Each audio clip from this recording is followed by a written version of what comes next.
going to show you today are, it's nothing to do with gardening, it's actually cookies that I make.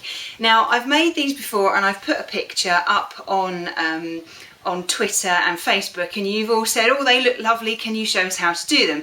So I've now finally got round to it. Now this is it's a mixture of two recipes I was inspired by. The first comes from this book here. Now I've had this book for ages. It's great if you've got little kids. There's all sorts of recipes in here, and that's the chocolate recipe. Well, actually the chocolate recipe is underneath, because there was actually, it was wrong. It told you to add too much milk and it made it all sloppy, so I rewrote it. One thing I have added to this recipe is some melted chocolate. Now the idea of adding melted chocolate to cookies came from my old boss Alison. I used to work in a bakery years and years ago, and that's what we used to do. So I thought, well, I'll combine both bits, this recipe and a bit from Alison, and combine them and add a few extra bits of my own, and just make them into some chocolate cookies. Now these are quadruple chocolate cookies. They have melted chocolate in them, they have chocolate chips in them, they have cocoa powder, and they also have chocolate spun on top of them or drizzled on top of them. You don't have to do the chocolate chips inside, and you don't have to do the drizzling chocolate on the top if you don't want to. So you could either do them, you know, double chocolate chip cookies, triple or quadruple, but I'm going to do the quadruple ones. It's not major if you only have one specific sugar, which I will go into when we get there. So let me show you how to make these wonderful, amazing cookies. Now the first thing that we need to do, you need to set the oven and set it to gas mark 4 or 180 degrees centigrade or 350 degrees Fahrenheit. Okay, so that's all of those covered. And the next thing that you need to do is you need to melt your chocolate. I've got 150 grams of chocolate in here. Don't get any of the horrible sort of chocolate flavoured. Get proper chocolate. It doesn't need to be, you know, a high percentage. This is milk chocolate. Okay, I'm putting milk chocolate, melted milk chocolate in, white chocolate chips in, and then I'm drizzling plain chocolate, dark chocolate over the top. So it's a little bit of everything. So we need to melt this. You can either melt this in the microwave, do it for 30 seconds, give it a stir, and do it for another 30 seconds. Or you can do what I'm going to do and do it in just a bowl over some simmering water. Make sure that the bottom of the bowl does not touch the water. You don't need much water in there. I mean, the depth of this is only about ½ an inch. So I'm just going to put this on a very, very low heat, just so that the chocolate will melt. Now in my mixer here, if you haven't got a mixer, don't worry.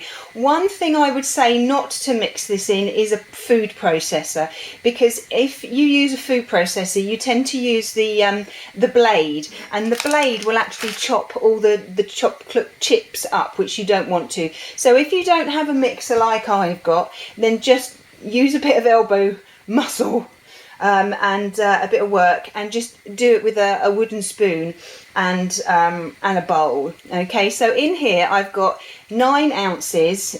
You'll notice that I said grams for the chocolate and now I'm going into ounces, because that's how it is in my book, I'm afraid.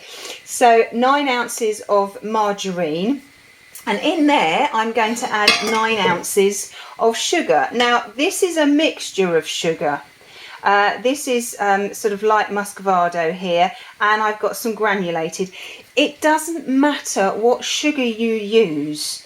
If you use all granulated, they'll come out slightly lighter in colour, whereas if you use dark muscovado, then they'll come out slightly more chewy and slightly darker in colour. Just use the bits of sugar that you've got left. It really doesn't matter. Okay, so I'm going to empty the 9 ounces of sugar into the 9 ounces of margarine, and I'm going to put it on the mixer, and I'm going to mix it until it's all combined. Now I've had this whipping, not particularly high, just to sort of about speed 2 or 3, okay, just for a little while. Just scrape down the beater, because sometimes you get little bits of margarine that don't incorporate. Give the bowl a bit of a scrape as well, just to make sure that there are bits that are down the bottom that are mixed up as well. Okay, now what we need to add to that now is what's in this bowl here. Now in here I've got 10 ounces of self-raising flour, and I've got also some cocoa powder. I've got 2 ounces plus 2 tablespoons of cocoa powder. And what I'm going to do is very slowly, I'm going to push this into the flour. Make sure you don't overbeat it. Once it's, just have it on slow, and mix it in very gently, and once all the flour's combined, then stop.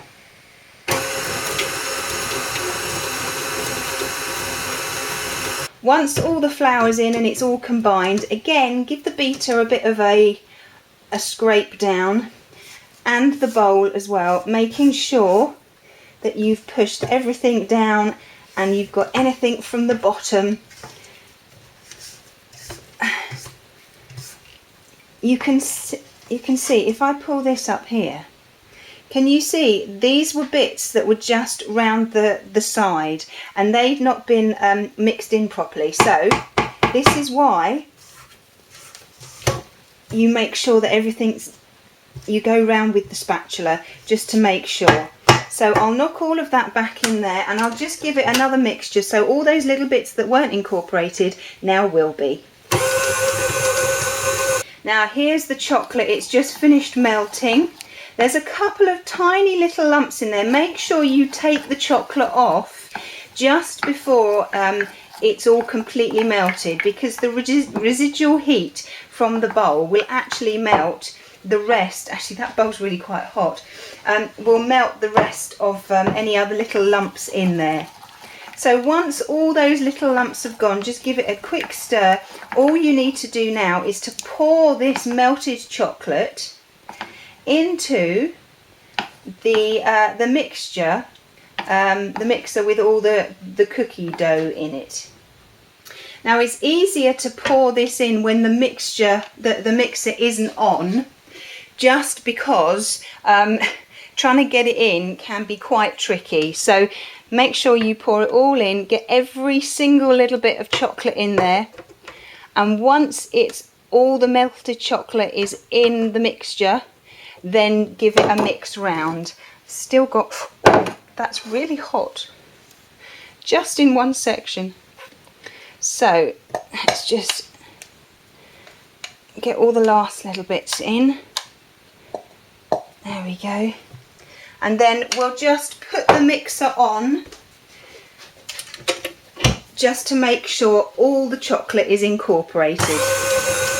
It won't take long, it will just take a few seconds. Now the last thing that we need to add are the white chocolate chips, and we'll just pour all of those in. It's an entire packet, which is 100 grams. So we'll just let that mix all the way through just for a little while. And now it's done. Now, once it's all mixed in, if you find that it's just a little bit on the dry side and it's not holding together very well, I've never found that, but just in case you do, you're very welcome to add either a little bit more melted chocolate or a little tiny drop of milk just to bring it together. But as I say, I've never had a problem with that. Now, if you look in there, you can see it should be nice and soft. It should be very, very squidgy, very soft, very pliable. If you squeeze it together, it holds together, and it's got a nice little shine on it as well. But you can see all the chocolate chips in there. The reason we put chocolate chips in and not chocolate chunks is because chocolate chips will stay as chips as they cook. If you put chocolate chunks in, they don't have the stabilizers in them and they will melt. So we'll just get this. Now there are two ways that you can do this. You can either use your hands, which I'm going to, because that's what hands are there for. And you can just mix it all together, or you can get your spatula in. So make sure you get all the little bits down from the bottom that haven't quite incorporated. And now we have a lovely big ball of cookie dough, and we need to put it on the trays. Now you could, if you wanted to, do it all by hand, roll it into a sausage and pull off a certain amount, make a little ball and put it on the tray like that. Or you could do what I do and get an ice cream scoop. Now it depends what size you want your cookies. If you want them small, they will expand when they go in the oven, so think of it as half again. So these will come out to about here, and those will come out to there, and these will come out much bigger. So we've got the small scoop, the medium scoop and the large scoop. I'm going to use the medium scoop today to get my cookies on the tray. This way, using an ice cream scoop means that they will all be exactly the same size, and nobody will argue saying your cookie's bigger than mine. So let's get some on a tray and in the oven. It's very easy to do. Just put the ice cream scoop in the dough, push it to the side, bring it all the way up. Anything from the outside just knock off, and then just squeeze the ice cream scoop and it'll plop out. Now these will actually spread quite a lot, so on this tray here I'm only going to put 6 of them. The dough itself will freeze very well, so whatever you don't use, just roll up into a ball, stick in a plastic bag and stick in the freezer, and it will be ready for you next time you want to do them. Now the middle ones, these middle-sized ones, I'm going to put straight in the oven, and I'm going to cook them for exactly 13 minutes. If you're doing the bigger ones, they need to be cooked for 18 minutes, and the small ones need to be cooked for 9 minutes. So I'm just going to put these in the middle of the oven for exactly 13 minutes, and I'll show you what they look like when they come out. So here they are. You know when they're done because they crack ever so slightly when you open the door. I did them for 10 minutes to start with, and they were still very, very sort of round and they hadn't expanded. So 13 minutes is exactly right. That next 3 minutes they just sort of opened up, and you open the door and there were cracks all over them. So they're done. So these have been in and they've come out and they're perfect. Leave them on the tray. This is a different tray, just in case you're wondering, because I've done 2 trays.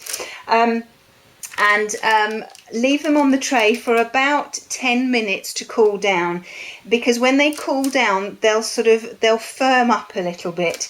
If you take them off now, they'll break because they're still warm and they're still very, very soft. So leave them for 10 minutes and we'll come back to them in a bit. Okay, so that's both of them out now, both the trays out. So we'll just leave them to cool completely before we drizzle the chocolate on the top. So that could take about half an hour, so I will come back to you when they're cold. Okay, so these are some of them that are cold. If you you know that if you've cooked them too much, because if you turn them over and if they're dark on the back here around the outside, then you know that you've cooked them for too long. But these aren't, so these are absolutely perfect.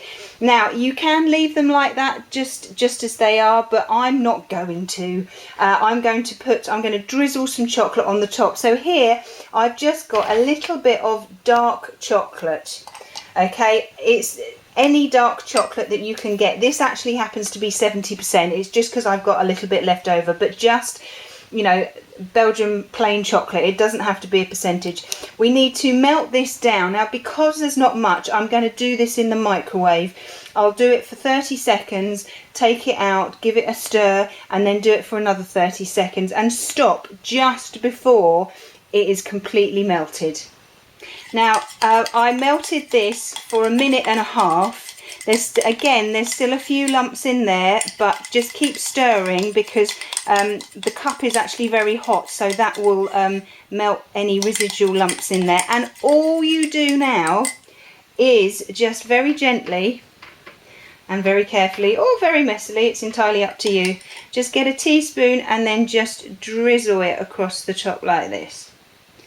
If you're on a diet, I would not recommend that you eat these, because they have quite a few calories in them. Now these will have to, you have to wait for the chocolate to set, and when you eat them they should be crispy round the outside and soft and squidgy on the inside. If you know somebody who is a chocoholic, they will love you forever if you give them some of these. There we go. Slightly more rustic look, the better, I think. And that's hot. That's why I'm holding it with oven gloves. And that are my quadruple chocolate chip cookies. Well, I hope you found that interesting. I hope you give them a go. I've got 14 here. I can't see them lasting very long. The rest of the mixture I will freeze, and I will take that out when I need to make cookies next, but I'm sure that the children will polish those off within the next few days, knowing them. Well, do give them a go, because they are completely and utterly Moorish, and when you bite them, they will melt in your mouth. They are just lovely. Okay, I hope you found that interesting, and I shall see you soon. Bye bye.